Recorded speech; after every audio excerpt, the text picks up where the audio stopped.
5 lives taken and a family left to plan 5 funerals. Picture a man sitting on his front porch on a Monday afternoon in July. In his hands is an old photograph. In that photo he is younger, and standing with him are his mother, his sister, and his sister's daughter. Everyone in that picture, except him, is now gone.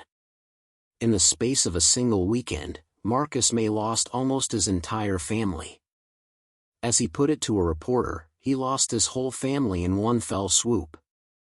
Before we go further into this heartbreaking story, if you believe these families deserve to have their loved ones remembered with dignity, take a moment to subscribe to Crime News Daily and turn on notifications. It helps us keep telling these stories with the care they deserve. Now let me take you to East St. Louis. East St. Louis, Illinois, is a small city of around 17,500 people, sitting just across the Mississippi River from St. Louis, Missouri. It is a place that has carried a hard reputation for a long time, and a place whose residents have fought just as hard to change it. In recent years, that fight had been working. Records show the city recorded 15 homicides in 2025, down from 34 just 5 years earlier. That is not a small thing. That is a community pulling itself in the right direction, year after year, funeral by funeral avoided. People there had reason to feel the tide was finally turning. And then came this weekend. Not a shooting on a corner. Not a single tragedy. But 5 members of one single family, taken all at once, across a single stretch of hours. The kind of loss that does not just break hearts. It erases a bloodline. You need to know who those 5 people were, because they were not statistics. They were the heart of one family. There was Patricia May, 74 years old. A grandmother. The kind of matriarch a family is built around. There was her daughter, Sherry May, 49. Marcus May's sister. A generation down from Patricia, and by every sign the kind of woman who held the middle of a family together. There was Devin May, just 24 years old. Devin was a young father, right at the beginning of his own story. He leaves behind a 1-year-old daughter, a little girl who will grow up with only photographs and the stories other people tell her. She will never remember him herself. His wife would later say, simply and without any need to say more, that he was a great father. And there were 2 siblings, Quentin Thompson, 21, and Shania Thompson, 25. A brother and a sister, part of the same family circle, gone on the very same day. Think about that for a moment from a parent's point of view. 2 of your children, lost together. A 74-year-old grandmother. A mother in her 40s. 3 young adults, one of them a brand new dad.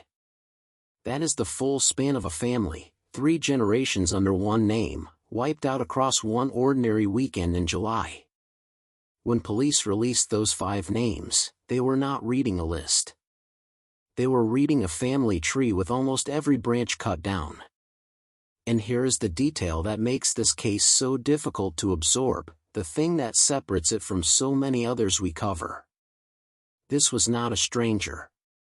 This was not random violence. When Illinois State Police stood before cameras, they did not describe a gunman who fired into a crowd.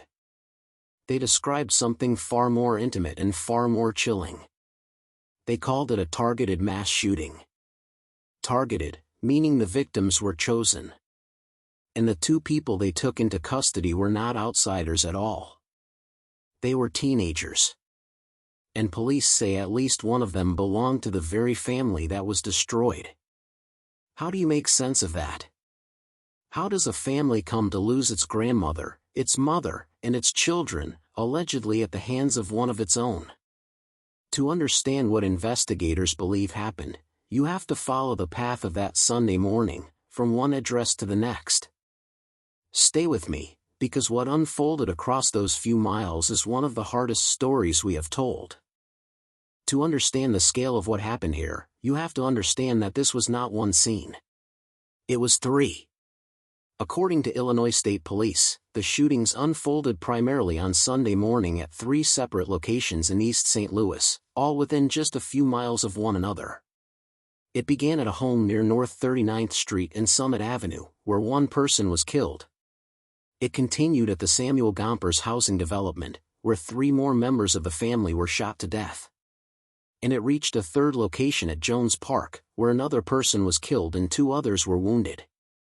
When the smoke cleared, the toll was staggering. 7 members of one family had been shot. 5 of them were dead. 2 survivors were rushed across the river to a hospital in St. Louis, Missouri, with injuries described as serious. Investigators moved through the city trying to connect 3 crime scenes that, they quickly realized, all pointed back to the same family tree. Stop and think about what that means logistically, because it tells you something about the nature of this crime. 3 locations, spread across a few miles, all tied to one family. This was not a single argument that spun out of control in one room. Whoever did this moved from a house, to a housing development, to a park. The word investigators kept returning to was targeted, and once you see the geography, you understand why. The victims were not in the wrong place at the wrong time.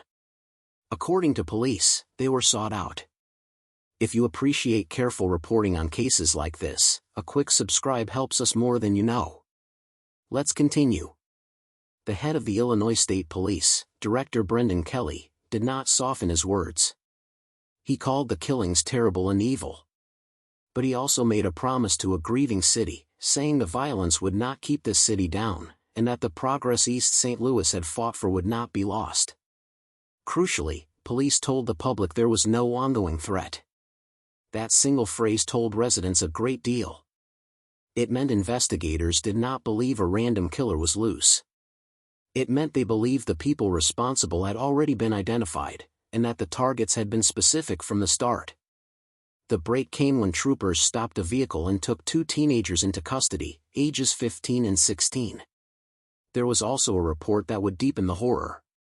Authorities responded to a call about possible human remains, discovered roughly 16 miles southeast of St. Louis, as part of the sprawling investigation.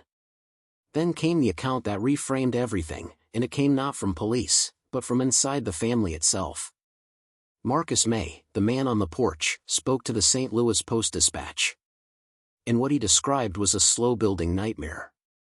According to May, his 15-year-old daughter had been at odds with the family. He said she had gotten into trouble, that she and her mother had pulled her out of school to homeschool her, and that she was angry about it. He said she had run away from home more than once, and that on one recent occasion, she ran away and took her mother's gun with her. Most disturbing of all, May said his daughter had been in a group chat with her 16-year-old boyfriend and other teens, where, he was told, they talked about killing her own family members. He said Patricia, the girl's grandmother, had been trying to get her granddaughter to come home. Police, for their part, have been far more guarded. Citing the ages of the suspects, they declined to name either teenager or even confirm their genders. They confirmed only that the 2 are connected to one another, and that at least one of them is related to the victims. The full web of relationships, and the motive behind it all, they would not detail. Which leaves the questions that now sit at the center of this case. How did 2 teenagers obtain the firearms used in a coordinated attack across 3 locations? And what could possibly drive a child to allegedly turn a weapon on the people who raised her? Those answers would begin to take shape as prosecutors prepared their next move. By Monday, the machinery of the justice system was beginning to turn, even as a family was still learning the full scope of what it had lost. Here is where this case stands, and it matters that we are precise. As of the latest reporting, no formal charges had yet been filed. The St. Clair County State's Attorney, James Gomrich, indicated a charging decision could come quickly, possibly within a day or 2. And I want to be very clear about something the law demands we say. Both suspects are minors, teenagers. They have been arrested, but arrest is not conviction. No court has found either of them guilty of anything. Under our justice system, they are presumed innocent unless and until the evidence is tested and a court decides otherwise. the account describing a plot came from a grieving father speaking to a newspaper, not from a courtroom. Those distinctions are not technicalities. They are the difference between reporting a case and prejudging one. There is also the difficult question of how the system itself will handle this. When suspects are as young as 15 and 16, the law moves differently.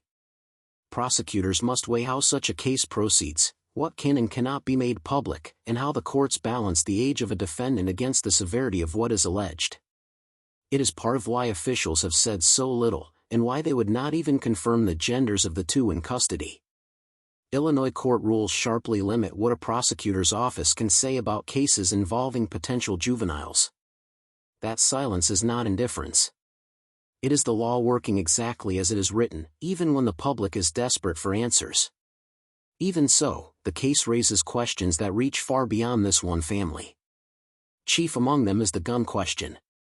Illinois has some of the stricter firearms laws in the country, including a requirement that gun owners hold a state identification card that is not available to those under 21 without a parent's consent. If the account from the family holds, and a teenager took a parent's gun, it points to the same painful issue that surfaces again and again in American life. How firearms end up in the hands of children. Investigators will have to trace exactly how the guns in this attack were obtained, whether taken from a home or acquired some other way.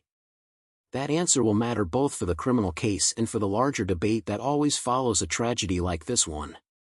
In East St. Louis, the grief has been heavy in public.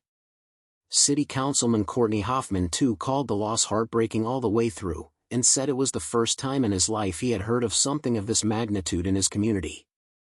He and others stressed that residents should not fear random violence at the grocery store or on the street, because this was not that.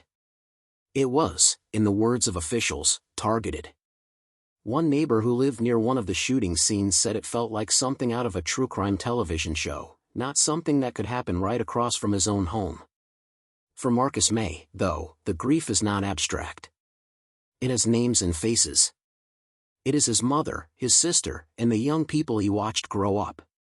In his rawest moment, speaking of the family member police had taken into custody, he said he could not find any sympathy in his heart. And for Devin May's widow, the loss is measured in a 1-year-old girl who will never truly know her father, a man his wife insists was a great father.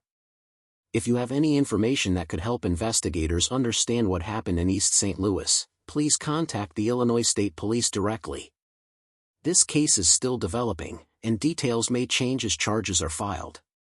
Before we close, let's say their names, because they were people, not headlines. Patricia May, 74. Sherry May, 49. Devin May, 24. Quentin Thompson, 21. Shania Thompson, 25. 5 members of one family, remembered by the people who love them, and by all of us tonight. I'm Crime News Daily. If this story moved you, subscribe, share it so their names are remembered, and keep the 2 survivors in this shattered family in your thoughts. We will keep following this case as it moves through the courts.